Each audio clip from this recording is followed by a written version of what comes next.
Hello, good afternoon, good evening, good morning, and welcome. It's Nurse Richard, the Wax Wizard. Thanks for joining me.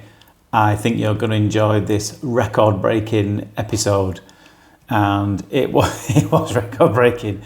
This thing was absolutely huge. It was an absolute beast. It was a monster of a thing. Whether it's a record that I've ever had in my career, I don't know, because I'll be honest, before I started doing these videos, I didn't generally make a habit of recording the lengths of things. Probably pulled out a bigger singular piece, but as a combined total, this one broke the ruler. I've got a 15 centimetre ruler, and it broke that one. So I think I'm going to need to get me a new ruler just for the next time that something like this happens.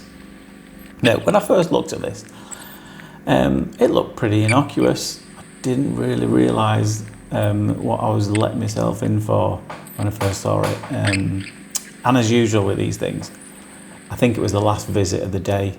It might well have been a Friday as well. Always, what do they call it? Sod's Law, Murphy's Law, whatever you want to call it. The last visit of the day, especially on a Friday when you're trying to get away for a nice long weekend. And then something like this walks in. Why has it happened? I'm not entirely sure, to be honest. I don't think he's got any particular condition. He's just been building this up over years and years and years and years and years and years, and then a couple of years more. You can see it just spilling out here, really, can't you? The first bits weren't too difficult to get out, but as you can imagine, it went all the way down to the eardrum. That's when it started getting a bit more difficult. That's why it takes so long. I know there's fans of long ones in these videos. I think this one, how long is it? It's nearly 20 minutes long, but 18 minutes 47.12 to be precise. And yeah, it got more and more difficult. Now again, still a fair amount of it disappeared up the tube, but the majority of it came out in big old chunks, which you'll see at the end. I know I get told off a lot for not taking pictures of what's come out and laying them down next to a ruler. This one I made sure I did. There was no way I was going to not put this one on. I've got a few ruler shots because it is quite shocking. Now you can see, I mean, it was dark to start with, this, wasn't it? It was really dark brown, but now we can see it's becoming quite black. Really, really black. It's like a lump of coal, isn't it? In fact, I think that's a saying round here, up here in the north of England, that you got a lump of coal in your ear. Because I think coal mining is quite a traditional industry. It's not around anymore. Certainly not much of it anyway around here. But it used to be everybody worked, specifically the men anyway. They worked down the pits, in the mines, and the coal mines, quite a coal-rich area up here in the north of England, specifically in the northwest. So everybody's family at one point or another had a family member who went down the mines, went down the pits. It's partially why my garden's so boggy and muddy, because there's been so much subsidence, because there's literally shafts and mines underneath nearly everybody's houses, and if you buy a new house, you've got to get a mining report to check that it's not too close to any of the old shafts. So yeah, everybody's garden's boggy as anything, and with me having two dogs who like mud and a white floor in the back of the house where the dogs come in, it's not the best combination. I did tell my wife you should either get some grey flooring or some dark brown flooring. Why get white? I don't know, anyway. As usual, I just have to say, yeah, she's always right, obviously. She wasn't that time. But don't tell her that. It's just between me and you. But I'll make her think she was right. Now, as you can see, it's becoming a bit more packed in, this. Had he been using cotton buds? I'm not entirely sure. He didn't admit to it. If he did, it would have been a long time ago, because if you remember the first shot of this you saw from the outside, you can see there was no indentation in it. It was literally spilling out the ear, wasn't it? Like kind of like a glacier. You know, you can see it spilling and slowly getting smaller towards the end as it's trying to travel out. And you're probably thinking, why didn't he notice this sooner? truth is, it kind of sneaks up on you. Your hearing can, as these things grow and get bigger and bigger and get fuller and fuller in the ear, your hearing can slowly reduce, but not reduce at a rate where you'll really notice it too much. You might think, I can't hear as quite as well as I used to. And some people doing that put that down to just get a little bit older. It wasn't particularly, I think it was a similar age to me, this chap. I'm guessing there, but yeah, it did look quite similar to me. I'm 50 next year, just in case anybody was wondering. I did say that in an earlier video. I was pleasantly surprised how few people believed me. You might be watching this in 10 years' time, in which case I'm not. I'll have wished I still was 50. Anyway, as you can see, I think the key to this bit certainly is trying to peel it from the side, but it's really that compacted in that when you pull it apart, you can see it's why it ended up so big on the ruler. It kind of concertinas out because it's been squashed in like this, and it comes out in these thick dark ribbons. Now, as you can see, I'm pretty sure that this is not going to come out without the help of a fair bit of olive oil, this one. So yeah, as I was saying, why don't you notice this? So yeah, it can sneak up on you as this thing slowly grows, hearing becomes a little bit reduced. And then sometimes you can kind of get to a breaking point, if you will, where a lot of people who come in say, I was got in the shower or the bath or I went swimming and just my ear blocked up all of a sudden and I couldn't hear anything and it stayed blocked. It's usually because either the water makes this thing swell up a little bit, it absorbs it, grows bigger, then it fills in those tiny little gaps that might have been around the edge of it, or it can be the case that the water gets trapped behind it. No, there's nothing getting trapped behind this. But he'd notice for a period of weeks, maybe even a month or so, that something not quite right here. It just feels a bit odd, a bit itchy, you know. Then pretty much all of a sudden, just couldn't hear anything. In this one, they were both as bad as each other. There's two ears here, by the way. It's a combined total coming out of both ears. As you can see, it's moving, but it is wedged. So it's probably wedged. Some of you regulars will know the ear canal goes a bit narrower. Then as you get to the approach the eardrum, it just it widens a little bit, and it's like trying to fit. It's like trying to pull an hourglass out. You know, it goes in like that. Where you're thinking there's a bigger piece behind it. How do you fit it through that gap? Carefully is the answer. But sometimes these things don't come out unless you literally suction away piece by piece. They'll come out in parts. Depends how pronounced the narrowing is. It's different in some people.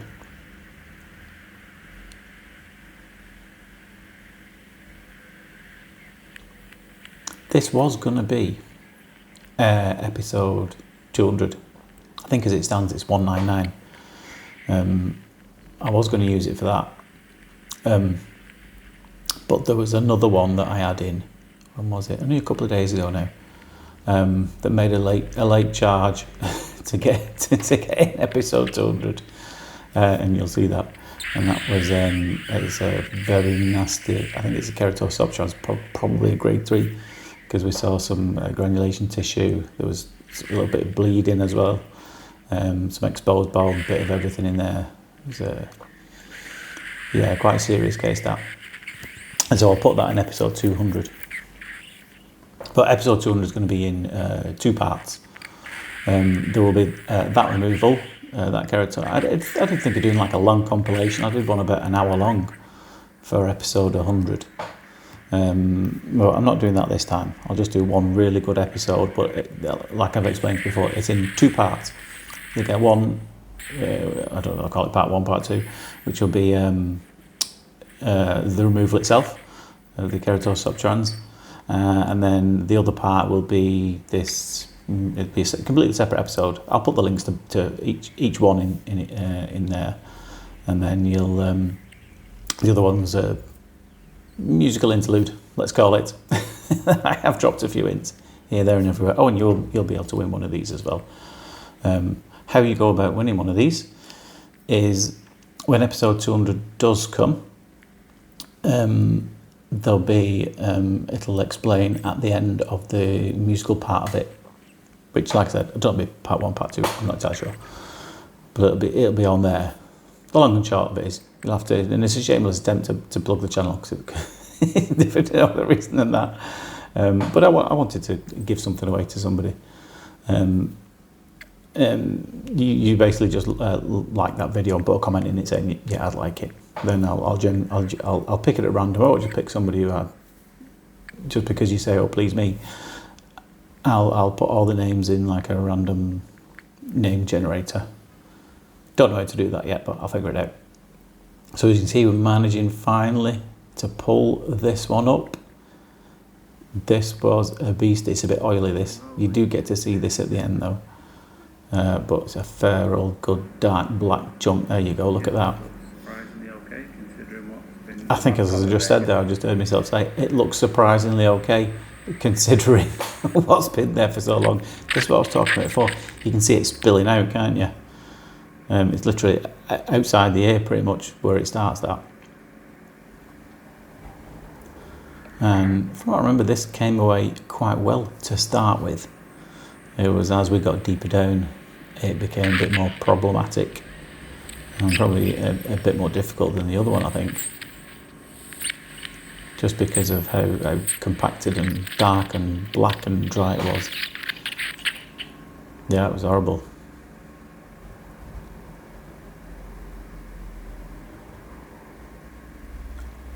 I was actually hoping, as a vain hope, that the whole thing might come out in one go with this one here. It obviously didn't, but I was hoping. And I was even hoping it might do it with this one here. I think I may have already put some oil in at this point as well. You can see it's quite wet, can't you? He'd certainly been oiling it quite a lot.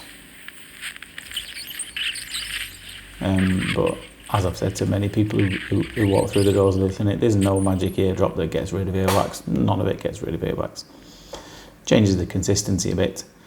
If it's a relatively small amount, it might soften it up a little bit and it might naturally slide out. Something like this is more than likely going to make it worse, to be honest with you. As you can see with this, look how tightly packed in this is. It's really fun. I'm surprised he wasn't getting any pain from it, to be honest with you, because it's so tightly packed.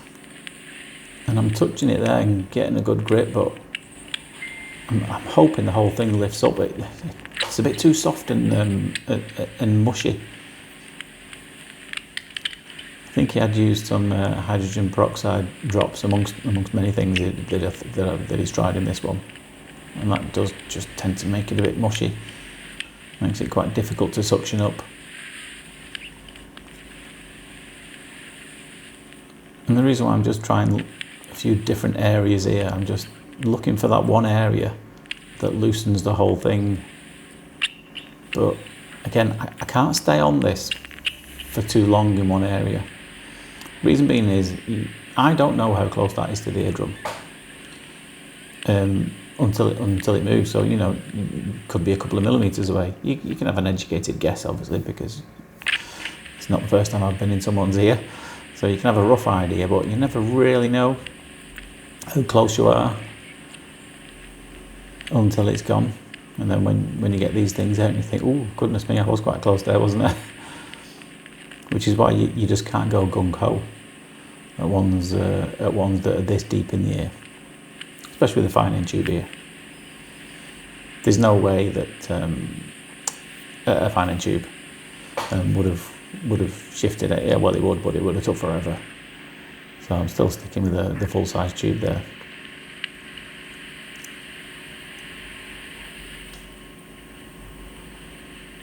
Because I think, unfortunately, what's happening is, especially when, aside from this bit of the side here that I'm trying to pull to the side, I'm hoping that the whole thing does come with that. You can see it moving, can't you? But when I dab little areas of it, then little bit, that only the bit that you dabbed was actually coming up the tube. So it's then that you have to move away and pick another spot, because you're looking for a firmer spot where you can grab the whole thing, you know.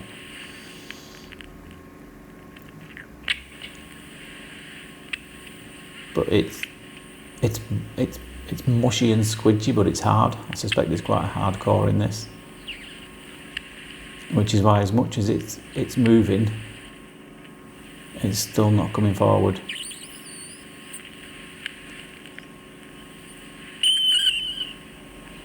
So I suppose I think the method I've tried to go for at the moment is to like peel away from the edges and at the bottom there, and hope that one of those little movements, the whole thing will go. But it's just not. I mean, I could feel quite a fair bit of resistance when I had hold of it. You know, sometimes you do have to give these things a good old tug, you know, within reason.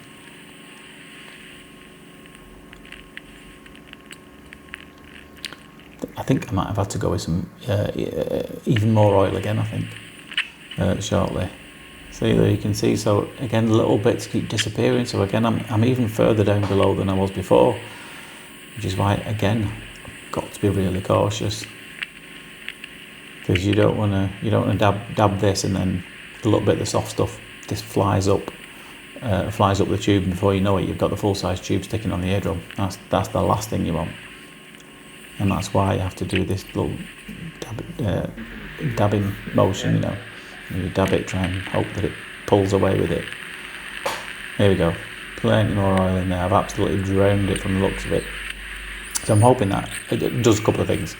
Obviously lubricates the side of the canal wall, helps me to squeeze it through that gap, stops the tube getting blocked up, and also just helps it to bind it together so it stays in one piece.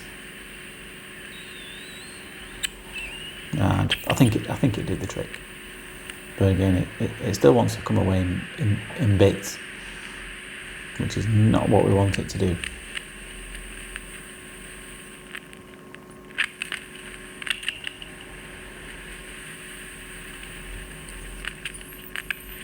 So again, I'm just searching around for that spot where I can get a full seal. Again, still just breaking away. It's like chipping away at this lump of coal.